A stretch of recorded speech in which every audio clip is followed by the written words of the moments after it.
So this woman who sued her mom's doctor, claiming she never should have been born, wins millions of dollars. So Evie Toombes,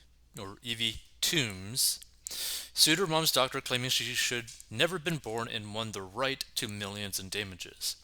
So a star show jumper who sued her mom's doctor, claiming she should have never been born, blah blah blah. So Evie Toombs launched the landmark wrongful conception case against the GP as she suffers from spina bifida and sometimes spends 24 hours a day connected to tubes. So the 20-year-old's wrongful conception claim saw her take Dr. Philip Mitchell to court over his failure to advise her mother to take vital supplements before getting pregnant.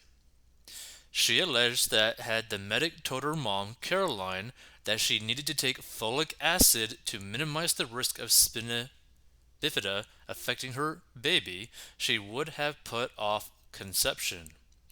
This in turn would have meant Evie would never have been born at all.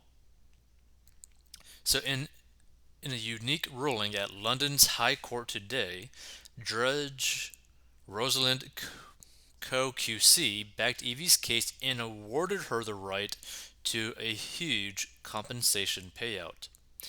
Her lawyers earlier said the amount Evie is claiming had not yet been calculated, but confirmed that it would be a big, since it would cover the cost of her extensive care needs for life.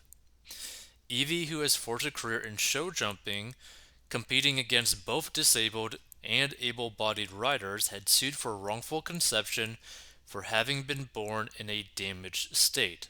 Her barrister, Susan Rodway QC, told the court.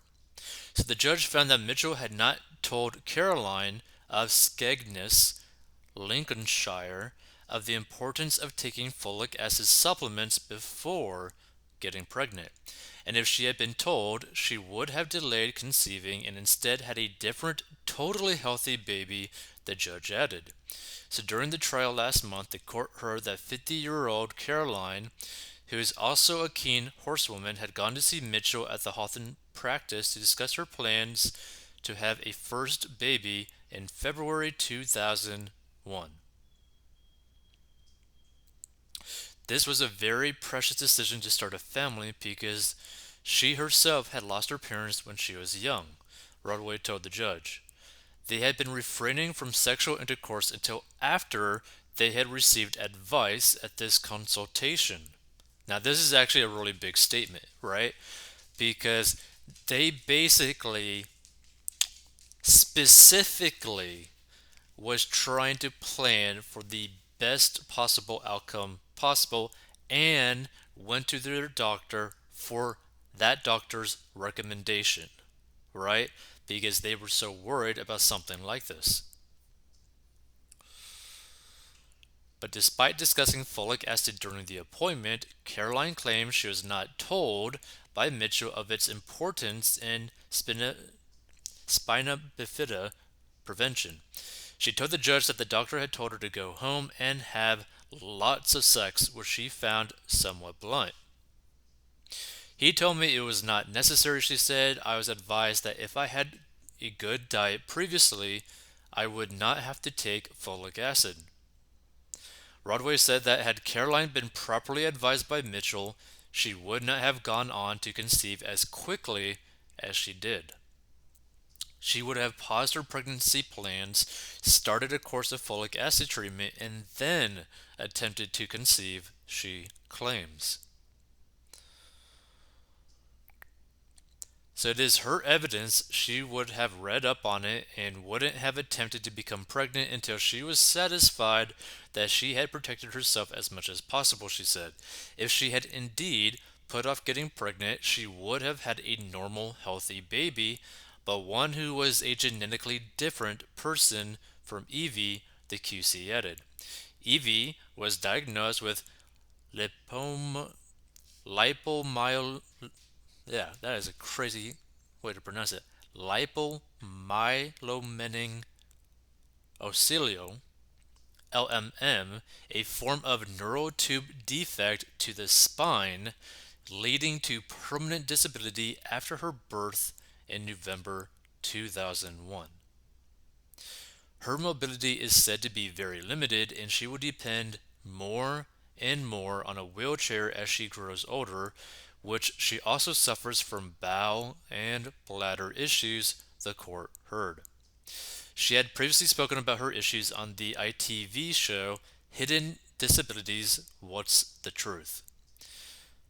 Michael D. Navarro QC, representing the doctor, denied liability, suggesting that Caroline might already have been pregnant when she went to see Mitchell. He told the judge that Mitchell claimed to have given reasonable advice about the desirability of folic acid supplements being taken. It was his usual practice to tell prospective parents that 400 micrograms should be taken by those preparing for pregnancy and all through their first trimester.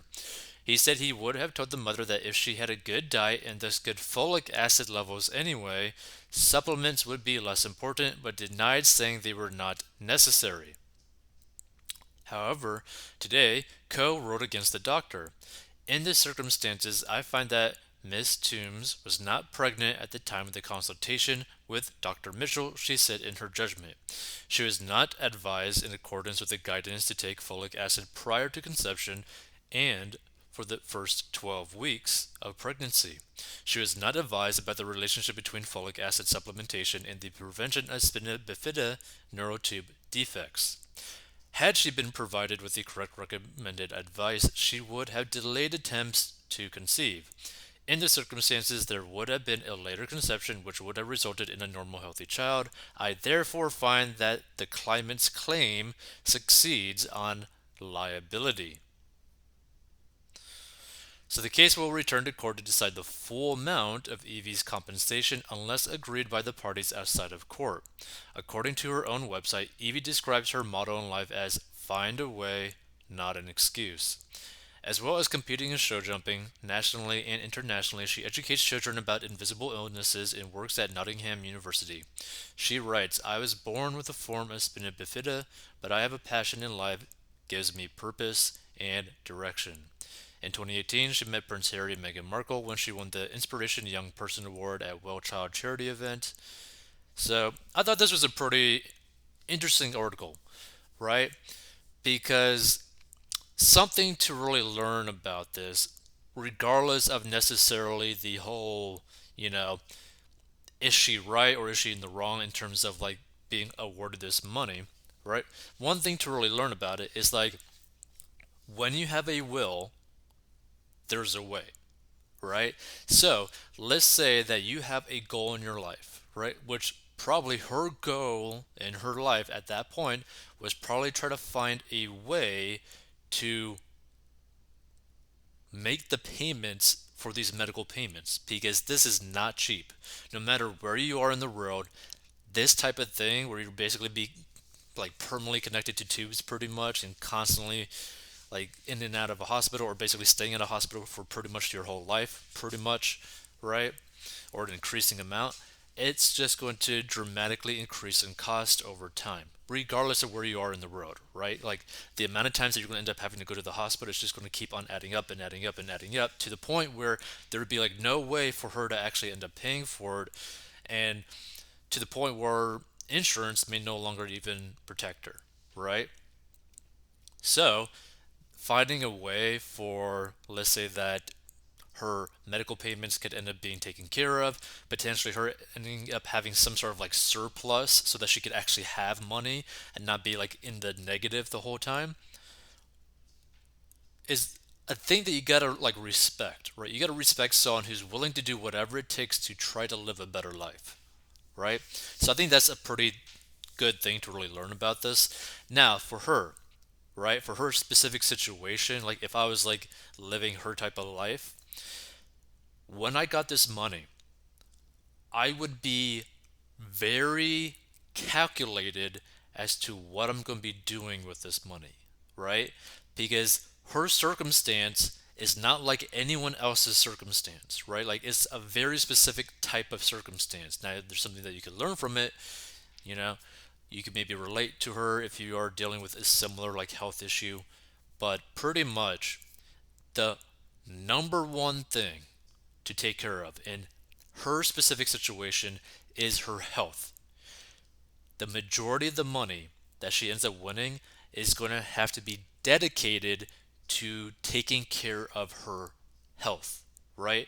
To try to improve the quality of her life, right? So that she could actually have a long life, so that she could live a better life, right?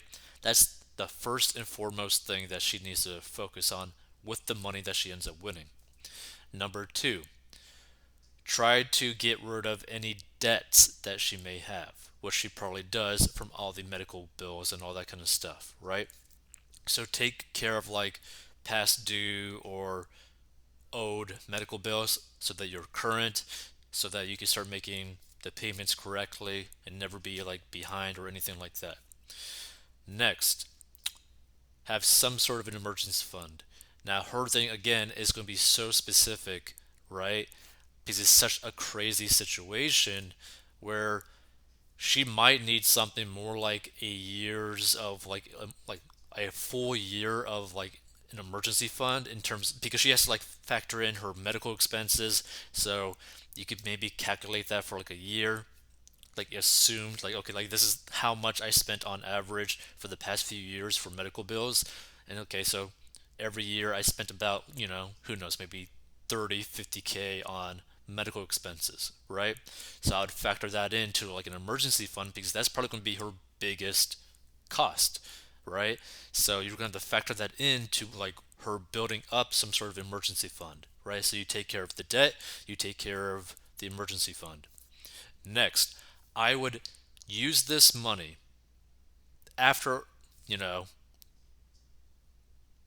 working on her like health, right? Her debt and the emergency fund. I would use the rest of the money to try to produce some sort of income. And the reason why you want to do that is so that the money doesn't run out, right? Because no matter how much money she may end up winning,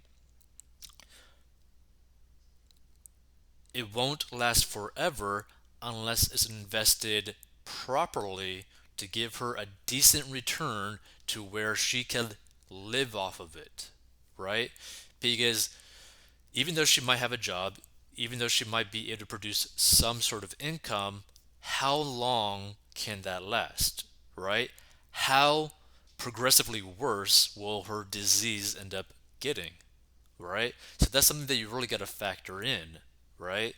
So you really want this extra money to really be designed in a way to where it would produce her a consistent income every single year that she could, at the very least, afford some sort of necessities, right? At the very least, right? And that's really what I would do in her specific situation if I was living in that type of situation. Feel free to give your own thoughts. If you want to learn how to get out of debt, go to 40inbox.com.